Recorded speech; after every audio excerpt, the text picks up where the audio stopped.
En el día 216 de nuestro reto Lee la Biblia este año, vamos a hablar acerca de la unidad.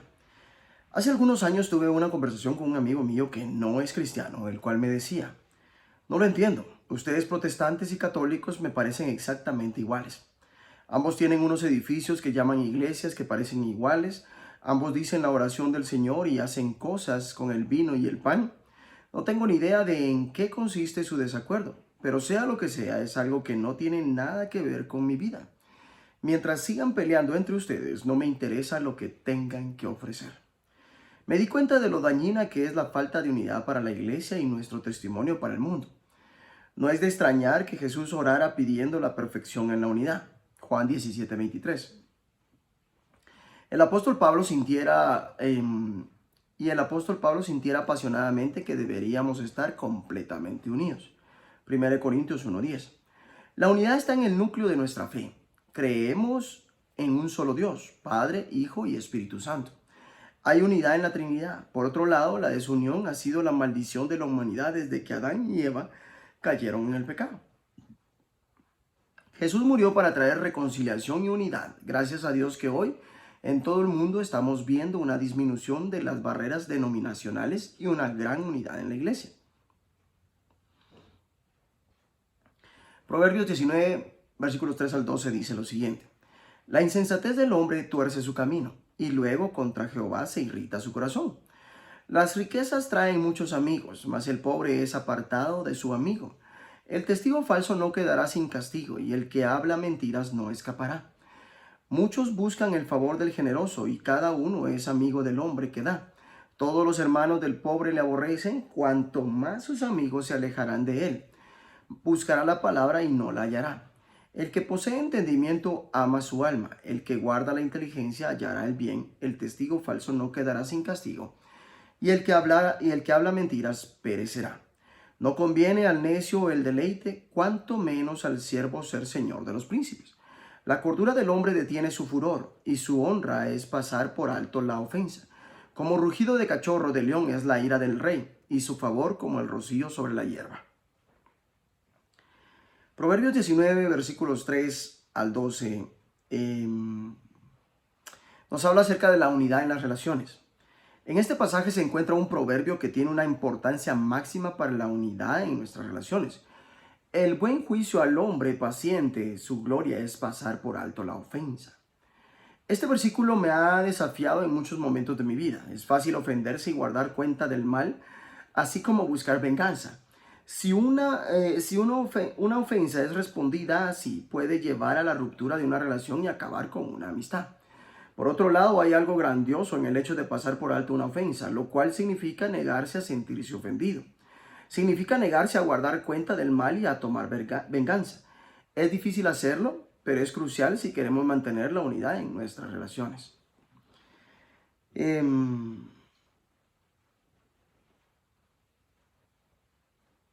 Primera Corintios, versículos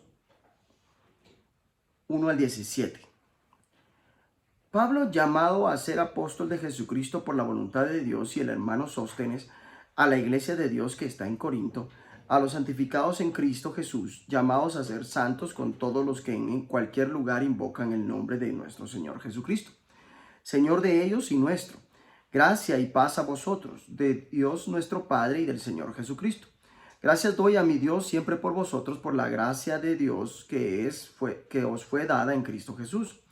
Porque en todas las cosas fuisteis enriquecidos en él, en toda palabra y en toda ciencia. Así como el testimonio acerca de Cristo ha sido confirmado en vosotros, de tal manera que nada os falta en ningún don. Esperando la manifestación de nuestro Señor Jesucristo, el cual también os confirmará hasta el fin, para que seáis irreprensibles en el día de nuestro Señor Jesucristo. Fiel es Dios, por el cual fuisteis llamados a la comunión con su Hijo Jesucristo nuestro Señor.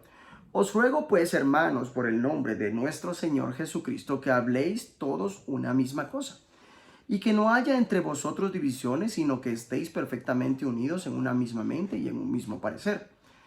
Porque he sido informado acerca de vosotros, hermanos míos, por los de Cloé, que hay entre vosotros contiendas. Quiero decir que cada uno de vosotros dice: yo soy de Pablo y yo de Apolos, Y yo de Cefas, y yo de Cristo. ¿Acaso está dividido Cristo? ¿Fue crucificado Pablo por vosotros? ¿O fuisteis bautizados en el nombre de Pablo? Doy gracias a Dios de que a ninguno de vosotros he bautizado, sino a Crispo y a Gallo, para que ninguno diga que fuisteis bautizados en mi nombre. También bauticé a la familia de Estefanás. De los demás no sé si he bautizado o a algún otro, pues no me envió Cristo a bautizar, sino a predicar el Evangelio, no con sabiduría de palabras, para que no se haga vana la cruz de Cristo. Primera de Corintios nos habla acerca, bueno, ya terminamos el libro, Romanos, ya terminamos ese libro y ahora estamos iniciando ya con Primera de Corintios, el capítulo 1, y nos está hablando acerca de la unidad en torno a Jesús. Corinto era una gran ciudad cosmopolita que atraía gente de todas las naciones, culturas y religiones. En muchos sentidos, era similar a una ciudad como Londres. Era un centro para el comercio, las artes, el ocio, la literatura y la arquitectura. Era un lugar lleno de museos y teatros. La gente de Corinto era rica, bebía abundantemente, eran libertinos sexualmente, por lo que la ciudad era famosa por su inmoralidad. El año 50 después de Cristo, Pablo fue a Corinto para plantar una iglesia. Se quedó donde sus amigos Priscila y Aquila. Consiguió un trabajo y comenzó a predicar el evangelio. Empezó una iglesia en una casa y se quedó por 18 meses, hasta la primera del 52 después de Cristo. Hasta la primavera del 52 después de Cristo, momento en que dejó la iglesia a cargo de Apolo y se fue a plantar más iglesias. Algún tiempo más tarde, Pablo recibió un informe que decía que en su ausencia habían estallado todo tipo de problemas, incluyendo la división en la iglesia. Unos 5 años más tarde escribió esta epístola para intentar lidiar con algunos de aquellos problemas. Las peleas y la desunión comenzaron muy pronto en la historia de la iglesia. En Corinto parece que las diferentes facciones estaban divididas no tanto por la doctrina como por la disposición mental que tenían. En vez de estar unidos en Cristo, estaban divididos en facciones basadas simplemente en quién era el líder que más respetaban, ya fuera Pablo, Apolo o Pedro. Cefas, incluso antes de que Pablo comience su apelación a la unidad y el amor, podemos ver en su introducción y en los saludos cómo el tema de la unidad es algo que corre en lo profundo del pensamiento de Pablo. La base para la unidad es la persona de Jesús, la relación con Jesús.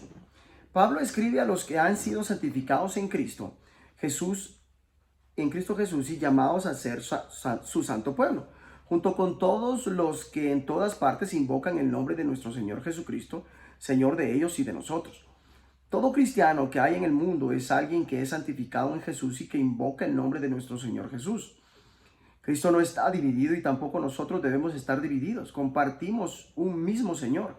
Estás llamado a la fraternidad con Jesús. Pasa tiempo hoy disfrutando su amistad. Es la misma profunda e íntima relación posible. Koinonía es la palabra usada para la relación matrimonial. Todos amamos a Jesús profunda e íntimamente. La gracia de Jesús. Pablo escribe que Dios nuestro Padre y el Señor Jesucristo les concedan gracia y paz. Siempre doy gracias a Dios por ustedes, pues Él en Cristo Jesús les ha dado su gracia. Ser cristiano es experimentar la gracia de Dios que se te es dada en Jesucristo. ¿Eres amado? La gracia significa un amor inmerecido, el cual se muestra primordialmente y se hace posible por medio de la muerte de Jesucristo por cada uno de nosotros. Cada cristiano del mundo, de cada iglesia y denominación, es alguien por quien Cristo murió. Su gracia es la base de nuestra unidad. El Espíritu de Jesús. Pablo escribe a los Corintios de modo que no les falta ningún don espiritual. El Espíritu de Jesucristo vive en todo cristiano. Pablo prosigue exponiendo en su carta cómo cada uno de nosotros tiene dones espirituales, porque tenemos el Espíritu Santo que vive en nosotros. Todo cristiano en el mundo tiene el Espíritu Santo viviendo en él igual que vive en ti. La esperanza en Jesús. Pablo continúa diciendo: mientras esperen con ansias que se manifieste nuestro Señor Jesucristo, Él los mantendrá firmes hasta el fin, para que sean irreprochables en el día de nuestro Señor Jesucristo. Todos esperamos el regreso de Jesús. Un día seremos unidos por completo en Él.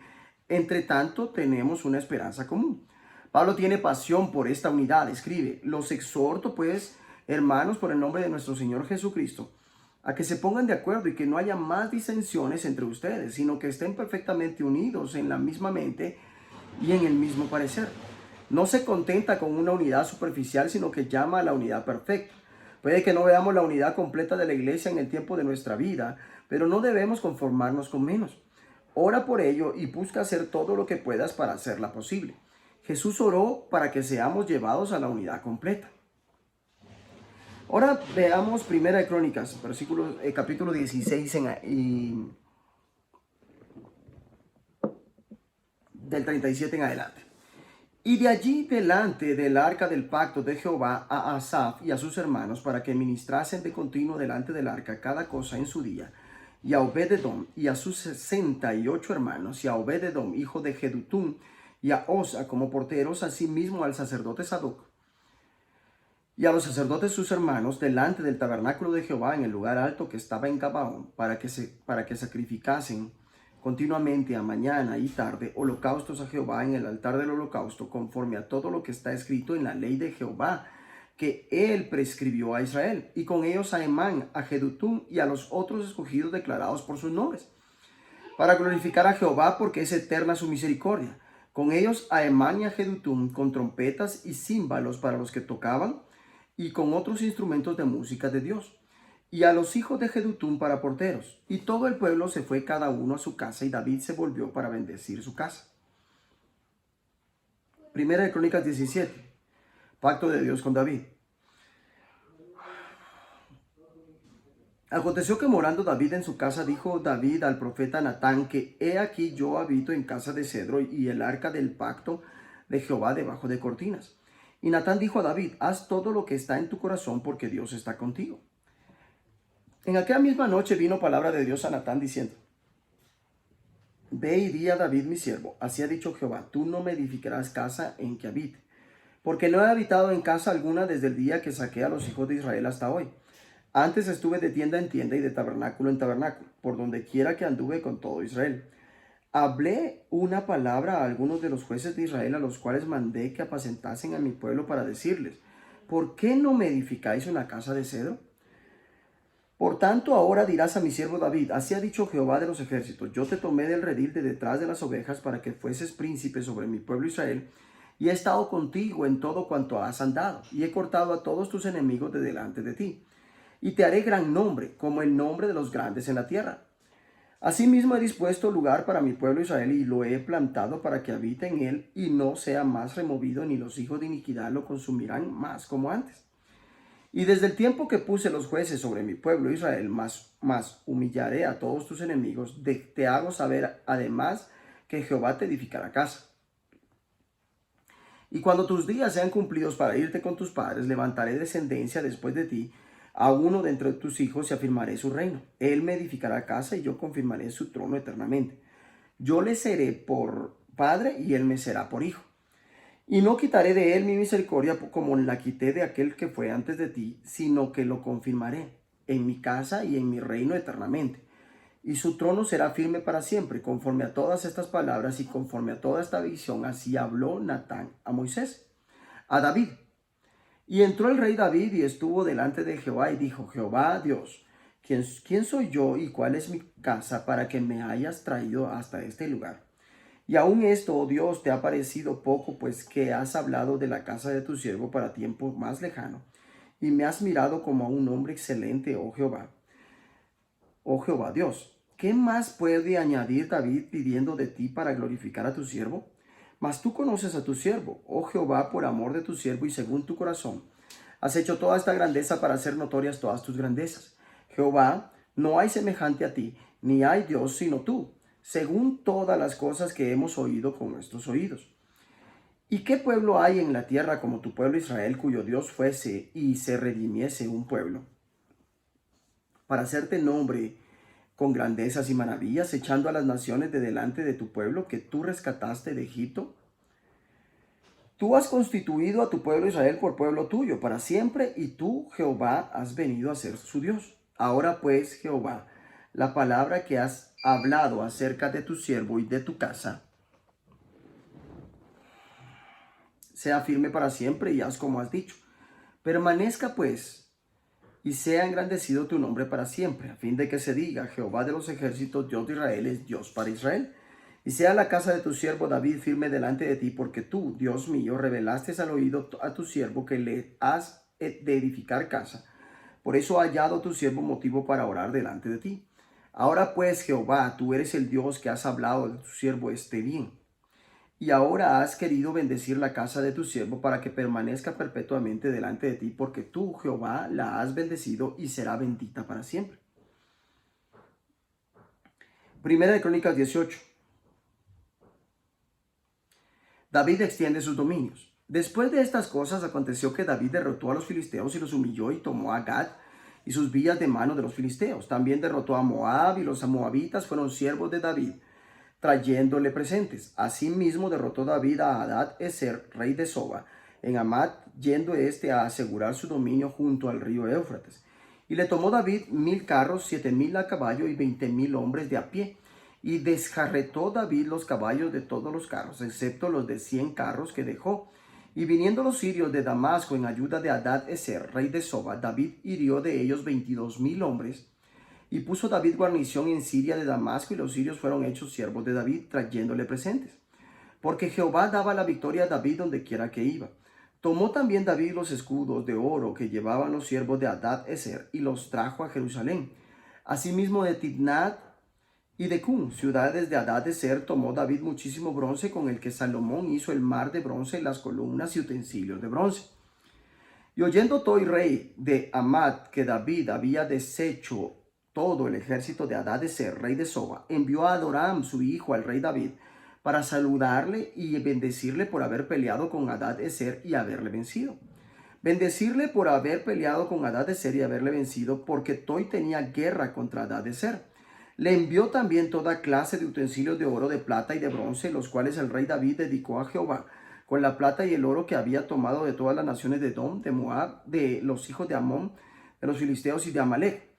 Además de esto, Abisai, hijo de Sarbia, destrozó en el valle de la Sala 18,000 edomitas, y puso guarnición en Edom, y todos los edomitas fueron siervos de David, porque Jehová daba el triunfo a David donde quiera que iba.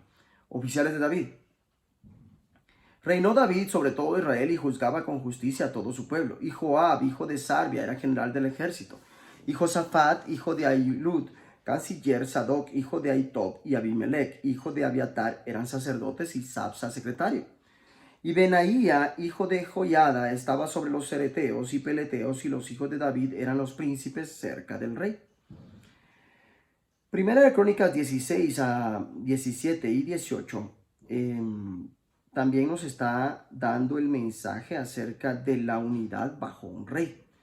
El deseo de Dios ha sido siempre la unidad entre su pueblo. Igual que vemos su deseo de unidad para su pueblo en el Nuevo Testamento, también vemos en el Antiguo Testamento como deseó la unidad para el pueblo de Dios. Por desgracia, la historia del pueblo de Dios en el Antiguo Testamento es una historia de desunión. Solo hubo un periodo en la historia de Israel en el que se diera lo que parecía una unión real. Era el periodo del que ahora leemos en el libro de Crónicas. David unió a todo Israel.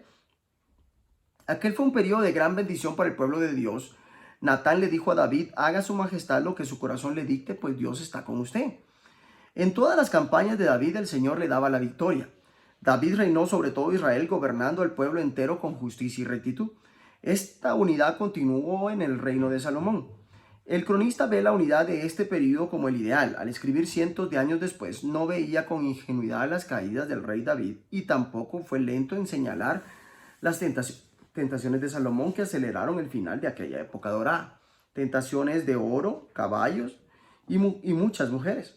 Ver Deuteronomio 17. Después de cientos de años de desunión, espera que Israel tenga un día un rey que pueda hacer lo que ni siquiera David y Salomón pudieron hacer completamente. Anhela un rey que traiga, entre otras cosas, una unidad total y permanente para el pueblo de Dios. El cumplimiento llegó, pero no mediante un rey terrenal, sino mediante uno celestial. Señor Jesús, eres el rey ungido que cumpliste con creces las expectativas de Israel. Gracias porque tienes el poder para unir a toda la raza humana bajo tu señorío. Gracias porque un día veremos esa unidad. Que Dios te bendiga.